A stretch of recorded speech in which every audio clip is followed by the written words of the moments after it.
Hello, my name is Lucas and I help high school students improve their SAT score. So personally, I went from not even finishing a single section of my first SAT that I took to most recently getting a 1570 on the SAT I took last year. And I've been able to help a lot of my friends get similar scores. So now I just want to share the tips that I've learned with you so that you can do what I did, but hopefully just a little bit faster. So in this video, hopefully I'm going to teach you how to go from literally being rushed for every single section of the SAT to having 5, even 10 minutes of extra time for every single section. Now I'm going to show you things that you can do months out from the test to make sure that you'll move quickly through it when you actually come to the test day. And I'm going to show you things where if this is the kind of video you're watching last minute and you're literally taking the test tomorrow or today, then I'm also going to show you things that you can do literally day of the test to save some time. So now the first stage, like I said, is a couple months out. So the first stage is when you have plenty of time to actually learn the content on the SAT. And obviously this is going to be the best way that you're going to save time, is actually just being better at the test and knowing what's going to be on it. And so my number one advice for this far out is just practice test, practice test, practice test.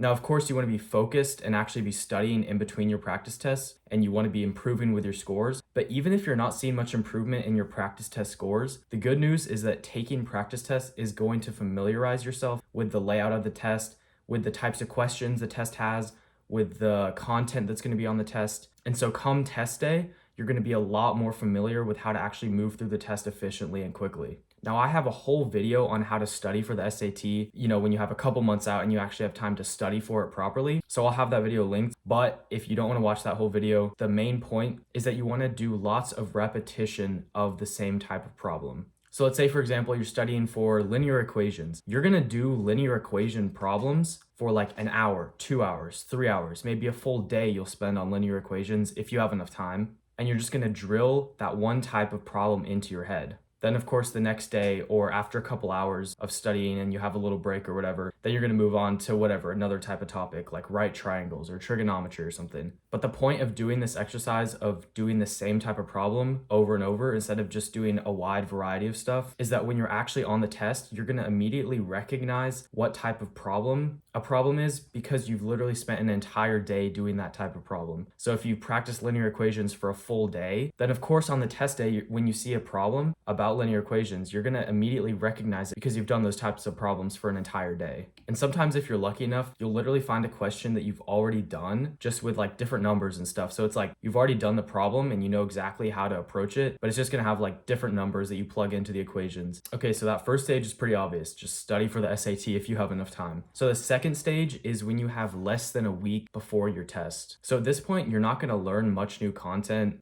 In a week, you can't learn the entire SAT and everything that's going to be on it. But the way that I like to think about it is imagine that someone told you in a week you're going to be dropped on a sailboat and you have to sail across the Atlantic Ocean. Now, of course, if you don't know how to sail a sailboat, you're kind of screwed at this point. But at least if you have a week, you're not going to learn everything there is to know about sailing and about the sailboat, but you'll at least get familiar with how to raise the sails and steer the rudder so that even if you're in a bad situation, at least you know how to use the tools at your disposal. So for the SAT, this just means getting super familiar with how it's actually going to look. So the first step to this is going to the College Board website and actually just taking a look at the list of content on the SAT. Now, of course, at this point, you can't learn everything on it if you haven't studied properly, but at least looking through this list, you're going to know what's coming up. And since you have a full week before the test, you have at least enough time to kind of maybe think about what kind of methods or what kind of formulas you might use when you actually take the test. So when it comes to the test day, and you see a question, you can ask yourself, is this going to be a sort of algebraic approach where you're going to use like equations or lines or something? Or is this going to be more of a geometric approach where you use like angles or shapes? Or is it literally just a formula where you're going to plug and chug,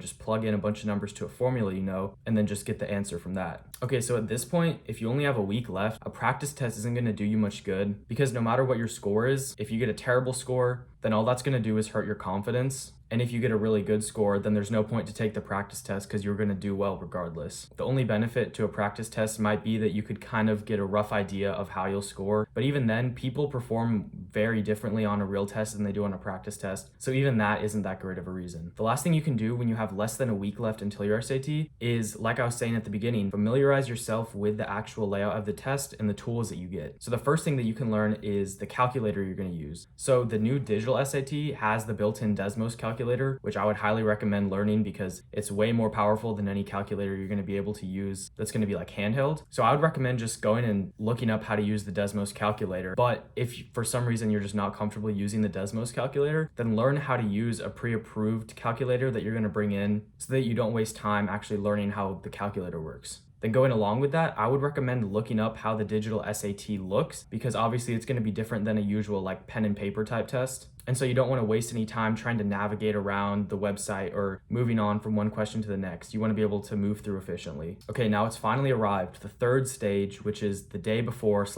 like the day of the test. So right now you kind of need to just accept the fact that you're not going to go faster through the test because you know anything different. You're only going to move faster because you're more confident. So now just remind yourself that you can always retake this test, even multiple times if you need to. I know people who have taken 3 or 4 SATs, so there's no reason that you need to feel a ton of pressure on this, especially if it's your first one. And now eventually I do hope to make a full video about like everything that you actually do the night before and the day of the test, but here's some key points specifically just for saving time. So first off, for the reading and writing section, that's going to be your first 2 modules, and the ugly truth is that you're just not going to be able to save that much time if you haven't prepared properly for this section, just because your score is going to be mostly based on your vocabulary, which you build through reading, which takes a lot of time, and your knowledge from doing a lot of practice problems and practice tests. However, if there's one piece of advice I can give you for the reading section is go with your gut. Especially if you're a native English speaker, the truth is that you're probably familiar enough with English and standard like grammar conventions that your intuition is going to be right at least 80 or 90% of the time. And then also for the more like reading based questions, the truth is that you're not going to be able to double check your work on the reading section like you could with your math, because there's no like formulas or numbers that you can use. All you can do is read through the text and then go based off of your intuition. So sitting there and like mulling over a hard question is usually not going to help you arrive at the correct answer. Pretty much the process you want to do is just read a question, read through all the answer choices, and then whichever one sticks out to you the most, I would recommend just going straight with that one. Because even if you're only right like 80% of the time based on your intuition, it's better to be correct 80% of the time on all the questions than 90% of the time on like half the questions. And then lastly, for the reading section, in general, my advice is to read the actual questions before you read the text. And this is especially if you're a bit of a slow reader, because you want to know what you actually have to close read and what you're going to be able to just kind of skim over and get the general idea of. So for example, let's say that there's 3 questions and 1 text that's attached to it. And let's say that the first 2 questions are just generally about the text, like what is the purpose of this text, or what's the author's intended purpose or whatever. Then for those, all you have to do is skim through the passage. But then let's say that the third question is something like, in lines 11 and 12, Betty's sense of blah, blah, blah does blah, blah, blah. What does this imply? Or something like that. What that means is that you're going to skim through, of course, for those first 2 questions. But then when you get to those lines 11 and 12, you're going to read closely about what Betty's doing or whatever you need to focus on. So if you're one of those people that gets really caught up with reading and you find yourself reading through a passage and then finding that half of your time is already gone, then I highly recommend just learning how to skim through a passage and only focus on the parts that are associated with a certain question.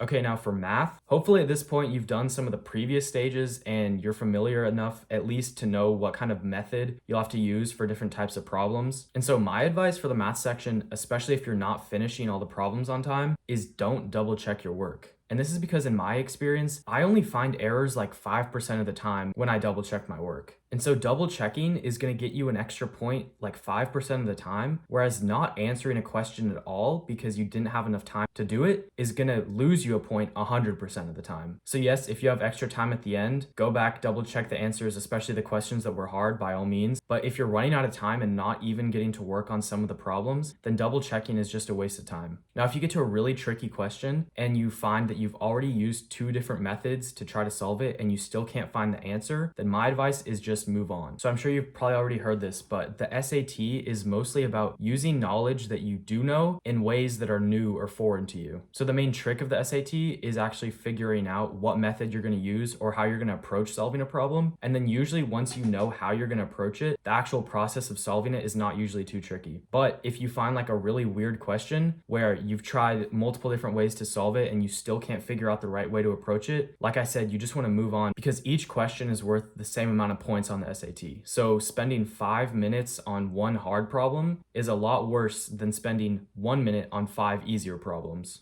And no matter how much you prepare for the SAT, there's always going to be 1 or 2 really tricky math problems that you're going to get stuck on. So the key here is actually recognizing that you're on these problems before it's been too long and it's too late and you've spent a bunch of time on them. So just to wrap up, there's no getting around it. Finishing the SAT quickly is mostly going to rely on how much you've studied and how prepared you are for the test. Like I said, I ran out of time on every section of my first SAT and on the first couple of practice tests that I took. It took me pretty much up until my final SAT, and that was kind of the first one where I actually finished with 5 to 10 minutes to spare on every section. And I will say, once you've got it under control and you're a bit more confident in yourself, it's a really nice feeling to be able to sit there and just kind of relax knowing that you're done. You don't even have to double check your work if you're confident enough, and you can just kind of look around and see everyone else is still working, but you kind of sit there knowing that you've practiced enough, that you got through it quickly, and now you have time to go back and double check if you want, but you also don't really have to, because like I said before, double checking usually doesn't find that many mistakes. But trust me, it's worth it to prepare and feel confident for the SAT, because you're just going to feel so much less stress come the test day. So if you're watching this with at least a week or maybe even at best a couple months before your SAT,